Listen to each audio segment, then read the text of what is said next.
We were talking baseball in segment 2. Now we're hitting me with your best shot, Cedric. And far away. I'm big on the music lyrics today, apparently, but let's start with an actual punch.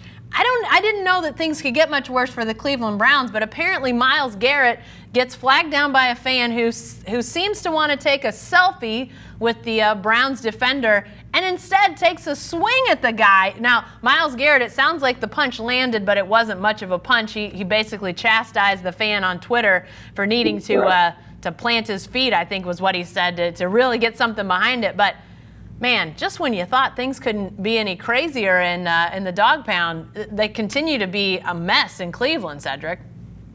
You know you got problems when the fans are doing more hitting than players. Woo. And I'm telling you, it's funny how the Super Bowl was supposedly, or the AFC North was supposedly just handed to them in August. They forgot they got to win some football games. And it's really dysfunctional. Fans are just so emboldened now. You think Charles Barkley would have taken that back in the day? Remember when he threw the guy out of the plate glass window? Yeah. And the judge asked Charles, do you have any regrets? And Charles goes, I wish I was on a higher floor when I did it.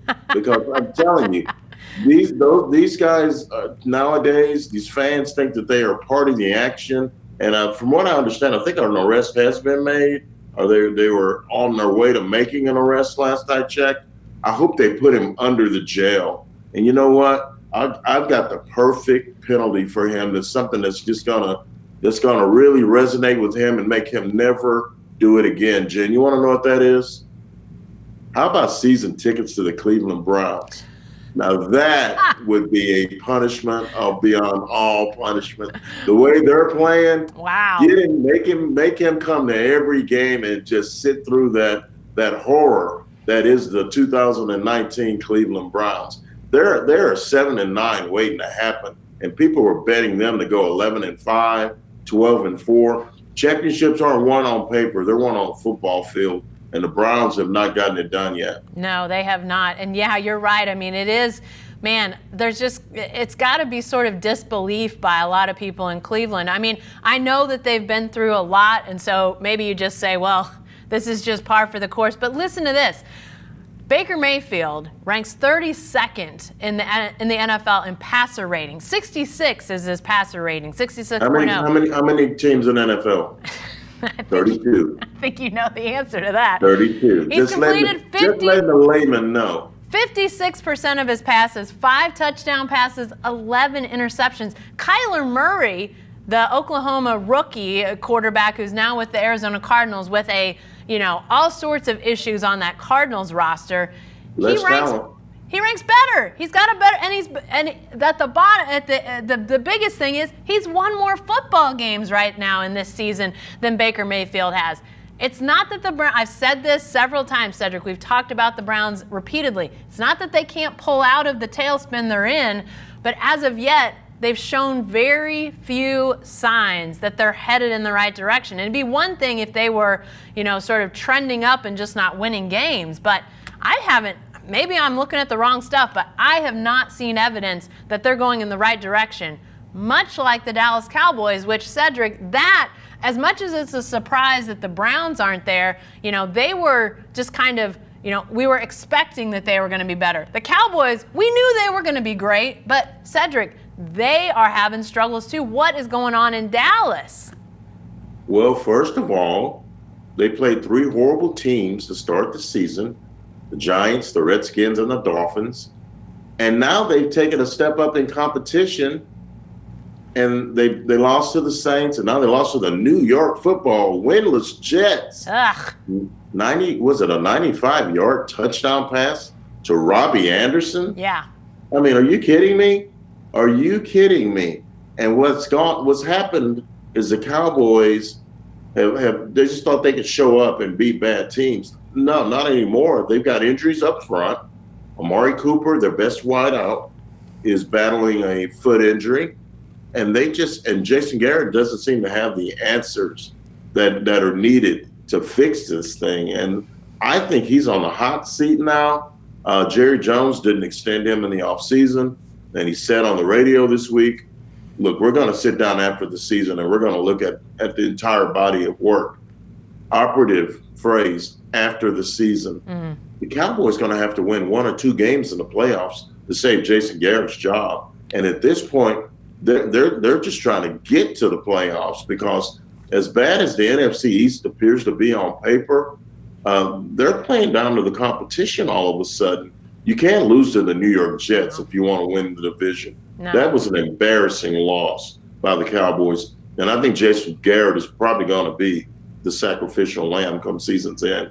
Wow. Yeah, and I guess this, I have to think it rekindles this talk or vibe. I don't know. I don't necessarily think it's talk from inside the organization, but clearly there's a lot of Cowboys fans who don't have to look very far for a guy that they would like to potentially be that next head coach, that being Lincoln Riley. You teased it earlier, Cedric, but, the Oklahoma coach has near as we can tell, sort of batted away other, talk of such things in the past. He hasn't left Oklahoma, but Cedric, they keep winning. He keeps producing. Just when you think they can't do any better offensively, he figures out a way to be even better offensively. Maybe the talk never died down. Maybe rekindling the talk is just further fanning it. But I have to think that's gonna be back front and center here fairly soon if the Cowboys don't come out of this tailspin. I remember the Big 12 media days. We were up in Dallas, and Barry Trammell stood up. Our guy stood up and goes, "Lincoln, you lost a lot of linemen, so the offense is going to take a step back."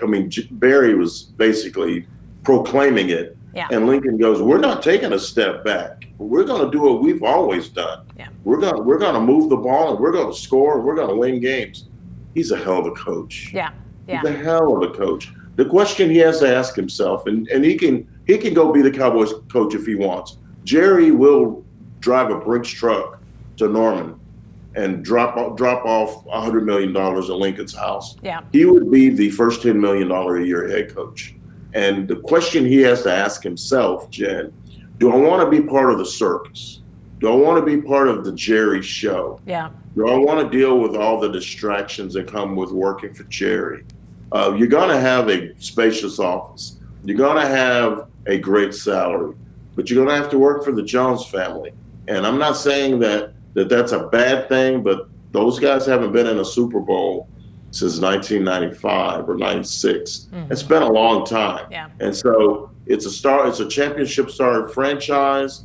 It's a sleeping giant. It's Rip Van Winkle of the NFL. He's been asleep for a while. Yeah. I think Lincoln can get that job if he wants it, Jen. I don't know. Yeah. He's comfortable at OU. Yeah. He's winning Big 12 championships at OU. He's got a great boss in the Don, Joe Castiglione, one of my favorite people in all of sports. He's got a great situation there. But money talks, Jen. Yeah. And if Jerry says here's $100 million over 10 years guaranteed, and Lincoln Riley's looking at those dollar signs, it's America. Who can blame him for taking a look at that job in a very serious fashion? Yeah, I think you're right. I think there's a lot to like. There's a lot to be questioned, too. You bring up some great points. The thing about Jerry Jones is he's going to be in your business as the head coach, but he's also the same Brinks truck. He'll drive up to Lincoln Riley's house and throw out the money. He also will do for players. He'll do that to get the talent, to whatever it is. They're willing to spend the money. So unlike some ownerships, you know that you're going to have the resources. So you don't have to question the commitment to wanting to win. They just haven't won. And so then there's all the ancillary parts of that. Lincoln Riley right now, he's the king of the castle. There's no doubt about it. He may not be the president of the university. He may not be the athletic director. But Cedric, we know there are universities out there where the football coach has more power than those people that are his boss. As long as they don't do something dumb, they can control things. And Lincoln Riley's right now in that seat, the king of the castle. So, does he want to trade that for more money, to not have to, there's all the football side of things. You're just strictly coaching football. You're managing egos, obviously, but you're not out recruiting. You don't have to worry about fundraising. Those sorts of things are gone off your radar. So it is a give and take. I do think that there's going to have to be a decision made there. I don't know what the answer is going to be, but, I don't know if you wonder, is Lincoln Riley sitting around thinking, man, I hope the Cowboys figure something out. This is a decision I don't want to have to make. Or does he potentially look forward to that? I don't know. I think and he wouldn't answer that question, but I think that would be fascinating. Could they just, in his mind, is he thinking, could Jason Garrett just figure some things out so I don't have to deal with that question again? Because it's coming if the Cowboys don't figure things out. It is, and it's like I always said, it's always good to be wanted. It's always good to have some options.